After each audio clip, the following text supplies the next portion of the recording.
सुप्रभात प्यारे विद्यार्थियों। बेटा हम आपके हिंदी पाठ्य पुस्तक प्रांजल है जो उससे पाठ नंबर 2 जिसका नाम है जीव हत्या पाप है। ठीक है बेटा, तो इस पाठ के बारे में हम पढ़ रहे थे। तो बेटा इस पाठ में क्या बताया गया है कि जीव जंतुओं की हत्या करना महापाप है। हमें जीव जंतुओं की रक्षा करनी चाहिए, उनकी हत्या नहीं करनी चाहिए बेटा। ठीक है, कई लोग जीव जंतुओं को मारकर खाते हैं तो बुरी आदत है।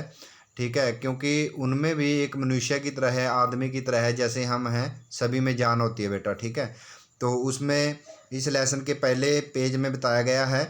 ठीक है, तो जो हमने पढ़ा था कि एक चुरुगुन पक्षी होता है। ठीक है, तो नितिन जो लड़का है उसके पापा उसको बहुत दूर से लेकर आए थे, लेकिन वो क्या है कि एक दिन उसने अपने पिंजरे की सलाख है जो वो टेढ़ी की और फुर से उड़ गया। तो फिर उसके पापा उनका नौकर था रामू, उसको लेकर चला गया और मुर्गी और उसके 2 बच्चों के लेके आया। ठीक है, तो जो लड़का था नितिन वो बच्चों के साथ खेलता और उनको दाना खिलाता अपनी हथेलियों पे। ठीक है, तो जब वो स्कूल से आता तो दड़बे के पास चला जाता था। दड़बा बेटा एक खुड्डा होता है, ठीक है, छोटा सा बनाया हुआ। ठीक है, तो वहाँ चला जाता था। तो वो उनको बहुत प्यार करता था, उनके साथ खेलता रहता था। ठीक है, और एक जो नितिन था लड़का था जो, ठीक है, तो वो उनको हथेलियों पे दाने खिलाता था। ठीक है, तो एक दिन क्या है कि वो लाल रंग लेकर आया और उसने उनका जो नाम था मुटकू और अलसू, ठीक है, उनके माथे पे बिंदियाँ लगा दी। ठीक है, और बहुत खुश होकर माँ पापा देखो यह मतलब कह के उनको बुला रहा था कि कितने प्यारे लग रहे हैं।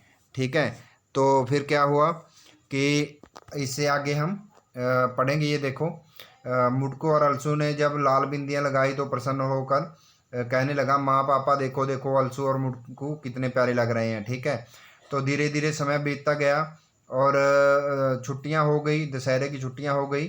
ठीक है, तो वो क्या था कि उसके मौसा और मौसी उनके घर आ गए। ठीक है, तो उनके साथ साथ उनके बच्चे थे 2, उसके मौसा और मौसी के बच्चे। उनका क्या नाम था, पारस और मानस। ठीक है, पारस तो नितिन का हम उम्र था, जो पारस था लड़का एक, तो वो उसका हम उम्र था। ठीक है, यानी उस जितनी ही उम्र थी उसकी। लेकिन जो मानस था वह 6 महीने का गोल मटोल बबुआ। ठीक है, नितिन के घर कोई छोटा बच्चा नहीं था, इसलिए वह उसके साथ खेलता, खूब प्रसन्न होता। ठीक है, तो माने जब बिना दांतों वाला मुंह, यानी उसके दांत नहीं अभी निकले थे, तो हंसता तो नितिन को बड़ा ही मजा आता। माने जब बनियान लंगोटी पहनकर मालिश करवाता तो नितिन निहाल हो जाता। वह मौसी से कहता लाओ मौसी मानस को मेरी गोद में दे दो। ठीक है, यानी उस बच्चे के साथ बहुत ज़्यादा उसका प्यार हो गया और वो आपस में खेलते रहे। मानस महाशय थे कि नितिन की गोद में आते ही उसके कपड़े गीले कर देते थे।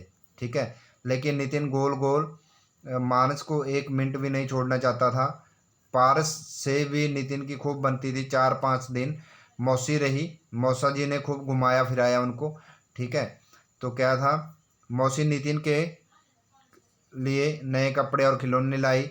दशहरे वाले दिन सब रामलीला देखने चले गए। छुट्टी के ये दिन खूब गहमा गहमी थी, यानी बहुत मज़ा किया उन्होंने। ठीक है, इतने दिन नितिन अलसू और मुटकू जो मुर्गी के बच्चे थे उनको बुला रहा। ठीक है, क्योंकि वो रिश्तेदार आए हुए थे और उनके साथ ही खेलता रहा वो।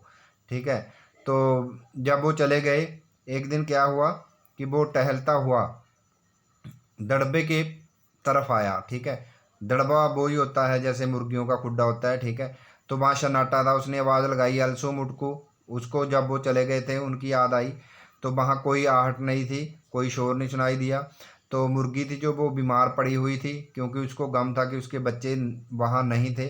नितिन दौड़कर घर के अंदर आया, माँ अलसू और मुटकू कहाँ है, माँ से पूछने लगा। ठीक है, तो माँ कुछ पढ़ रही थी। ठीक है बेटा, तो चश्मा उतार कर नितिन को देखकर उत्तर दिया कल क्या खाया था, यानी उनको मारकर पका लिया गया था। ठीक है, तो शाकाहारी तो नहीं था, यानी वो कोई ये तो गोभी की सब्जी या कुछ और सब्जी नहीं थी, तो वो मतलब मांस ही बनाया था उन्होंने। ठीक है, उनको मार को बच्चों को मार कर मौसा मौसी जी के लिए पकाया था ना। ठीक है, तो वो माँ ने धीरे से बोले। ठीक है, तो आगे क्या है, पर माँ वो बोला कि माँ, नितिन हकलाया, क्योंकि उसके आंखों में आंसू आ गए थे, वो रोने लगा। ठीक है, तो मैंने अलसू और मुड़कू को, तो मैं ज़ोर से रो पड़ा। फिर क्या था कि उसकी माँ ने बोला कि आप पीछे जाके देखो, वहाँ उनके सफ़ेद पंख पड़े थे। ठीक है, तो ज़रूरी ऐसा अब रामू ने किया होगा। नितिन सुबह रहा था, यानी रो रहा था, उसका मन बहुत उदास था, दुखी था। धीरे धीरे उसका रोना बंद हुआ, लेकिन मन का दुख कम नहीं हुआ। उसने मन ही मन कुछ निश्चय किया, दृढ़ संकल्प किया, और दुखी मन से कमरे में वापस आ गया। सामने दीवार पर नितिन ने कभी लिखा था, जीव हत्या सबसे बड़ा पाप है। अनजाने में ही सही उसने गलती तो की है। अलसू और मुटकू जैसे प्यारे दोस्त अब उसे नहीं मिलेंगे। नितिन फिर अकेला रह गया था। ठीक है, तो बेटा ये लेसन हमने रीड कर लिया है। तो आपने 2-3 बार आपकी बुक से रीड करना है। ठीक है, तो अच्छी तरह से इस लेसन के बारे में समझना है, और इसके कीवर्ड हैं जो वो आपने राइट और लर्न करने हैं बेटा। ठीक है, फिर नोटबुक पे राइट करने हैं सुंदर सुंदर राइटिंग में। ठीक है, तो इसमें ये देखो क्या है, जीव हत्या न करना, सभी जीव जंतुओं से प्यार करना, ये इसमें शिक्षा दी गई है कि हमें क्या क्या करना चाहिए। दोस्तों की रक्षा करना, परिवार में मिलजुल कर रहना। ठीक है, इनका हमें पालन करना चाहिए। और बेटा अब आपने जो कीवर्ड है इसके, तो वो आपने फिर नोटबुक पे करने हैं बेटा। ठीक है, ओके बेटा।